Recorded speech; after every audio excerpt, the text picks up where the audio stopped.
We're live. Yay! Welcome everyone. Welcome to our YouTube.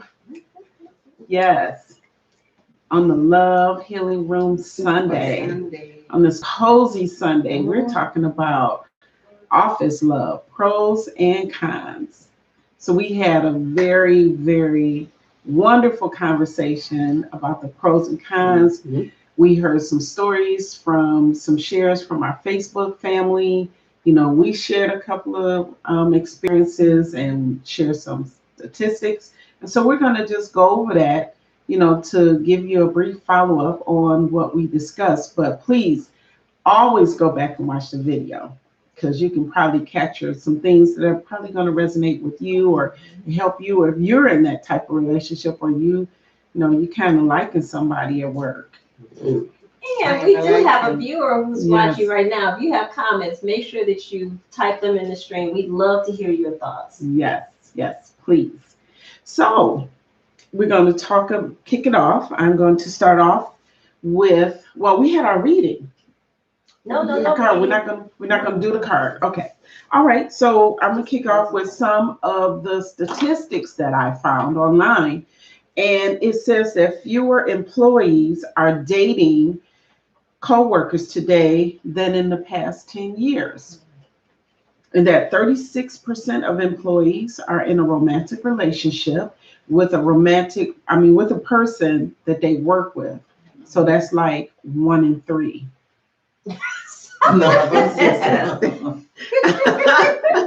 It said that 37% of work couples keep their relationships a secret, which is probably a good thing. It's good.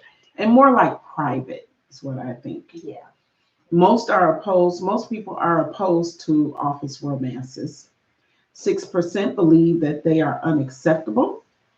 And 33% disapprove when it's between coworkers at different levels, like supervisors and, subordinates. They totally approve of that. So it also shared that we typically, these are some statistics on why people tend to hook up at work or, be attracted to one another. It's because we typically spend 90,000 hours working during a lifetime. That's not, wow. Or 1,680 hours a month at work. And we spend more time with coworkers than we do with our partners or our children. So we tend to learn about coworkers' interests, observe their actions to a variety of situations, and often spend time talking about life both in and out of work. So in all of this, learning about one another closely mimics a courtship process, inevitably resulting in new romantic relationships in many ways. So those are just some of the statistics and other notes of interest that they had gave about office love in the workplace. Yes, dating in the workplace, relationships, whatever, in the workplace, whether it's the factory, the office, the field, wherever your workplace is, post office, wherever that is. So,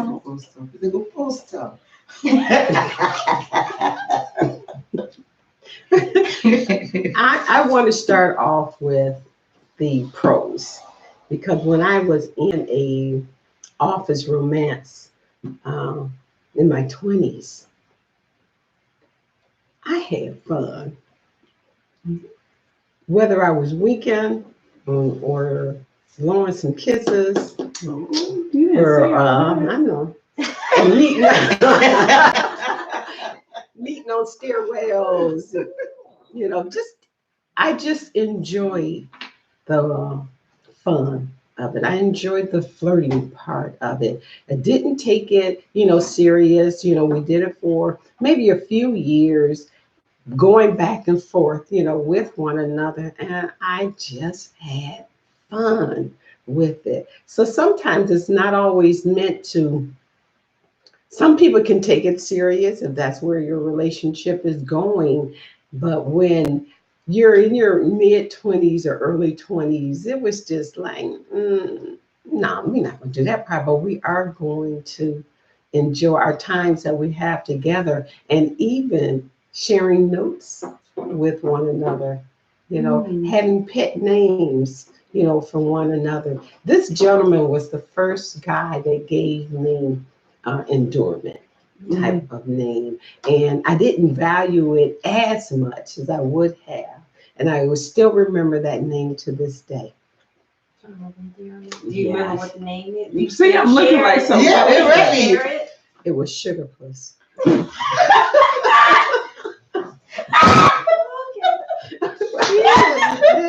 But it was really cute. And the thing that I did was my first car that I bought on my own, that's what I named the car. Sugar Puss. Come on, Sugar Puss, you gotta start. Yeah. He's so silly. And his nickname. Who can top that? Sugar Puss. But his nickname for me was TT. He used to call me TT. And I couldn't like TT and Sugar Puss. Mm-hmm. Okay. That's cute. That's kind of Cute. And someone, a few years, maybe about 10 years ago, tried to call me TT, and it was like, no, you can't call me TT. And this was a female friend with it. And I never told her or never shared, what TT, meant. But it could be really interesting. I'll tell the ladies afterwards. Yes. Sugar Puss came on, but it was still fun. It sounds like fun. It was really fun. Thank you. Thank you for sharing. I know. Okay, so I don't agree nor disagree with office romance because of the length of time is spent at the workplace. Things happen, and what I agree on is love. For me, I had a bad experience, but I was involved in a kind of sort of office romance triangle. And it stretched out for years. So for me, I'm leery of it, but I'm not against it because I wouldn't stop. I've seen a lot of love come out of office romance, and I won't stop anybody from seeking out their love to say that it's a bad experience for me. And I wouldn't say because I had that experience that I'm going to stop it for me also, but I'm very cautious of it. So there's a lot of pros and cons for and against of it, but as long as it's finding love, and as Terry said, you could have fun with it and enjoy yourself with it. And that's how I feel about office romance. There is a lot of good things about it. Keep it personal and keep it moving. Just keep it moving. Right. So here's a few pros and cons to kind of maybe summarize what's been shared already. But number one for me, a pro is easy. It's an easy way to meet someone because you spend so much time at work. And as Darla mentioned, you get to know different aspects of their personalities because of things that are being shared in workplace conversations. You can have a lunch date with your sweetie. I love that. You That can is go home for lunch. absolutely. Did you all hear that, Darla? So you could go home for lunch. It can be a pro for your drive and your commute because the two of you can ride in together if you're on the same schedule. That cuts down on gas, and that is together time because once you get to work, you might have to go to different areas, different departments, different parts of the complex, whatever. You're not working directly together. So that's some together time because we spend so much time at work. Now for the cons. Breakups can be messy. And until you're completely over that person, it may be hard to see them when you're at work. I can tell you my last ex, I kind of sure I didn't run into him for a long time. For years, I tried to make sure I didn't run into him because it was awkward at times. But if the breakup is hostile or violent, that is very, very, that can be really bad at work, because that can cost you and your partner or ex-partner your jobs. Now, another con is the title of work wife or work husband. And that can be really, really tricky, because it can open up a can of worms, especially if the two of you have true relationships outside of work. But at work, if there's signs of possessiveness, which I know that was touched on during the show, if there's signs of possessiveness, that can cause more issues at work that you really don't want to have, especially if the last kind of have is your office policy. So if your workplace has policies around dating, if you have a messy breakup, or if you are doing the work wife, work hubby thing and it doesn't work out, again, that could put your job in jeopardy. It's not professional to have negative altercation, especially with someone that you've been intimately involved with. So yeah, that's a big con. Office policies. So take those into consideration. Yes, and also from our Facebook family, one of our viewers, Brother Keith, he said that in his opinion, it's a no-no, because work divorces are really ugly and it can be messy. And then another one of our viewers shared that she and her husband met at work. They kept it private. After the wedding, they only worked together for about another year, and then they went to separate places. So we got a pro and a con out of our comments from our Facebook viewers as well.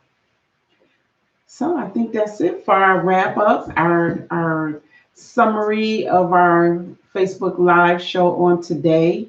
So again, after seeing this, I strongly suggest you go back and listen to the whole show, because it was an awesome show. So don't forget to like and subscribe our page here. Subscribe to our channel, share it with your friends and family.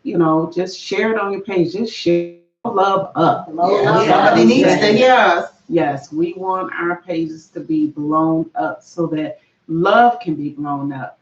So we will be back here again next week after our Facebook Live show at 6 p.m. You can also reach out to us at our website, lovehealingroom.com. You can email us at lovehealingroom@gmail.com. We have our YouTube channel right here, Love Healing Room, and also, of course, our Facebook pages. And make sure you can set the little bell to get an alarm so you know when we're live, in case you get, you forget. So don't forget to come back and see us again here at 7:15, right after our show. So again, our number is also 248-289-5882, and you can call in anonymously on our Facebook Live show. So we look forward to seeing you again next week. So have a wonderfully blessed week, and we were going to say namaste. Namaste. Good night. Good night.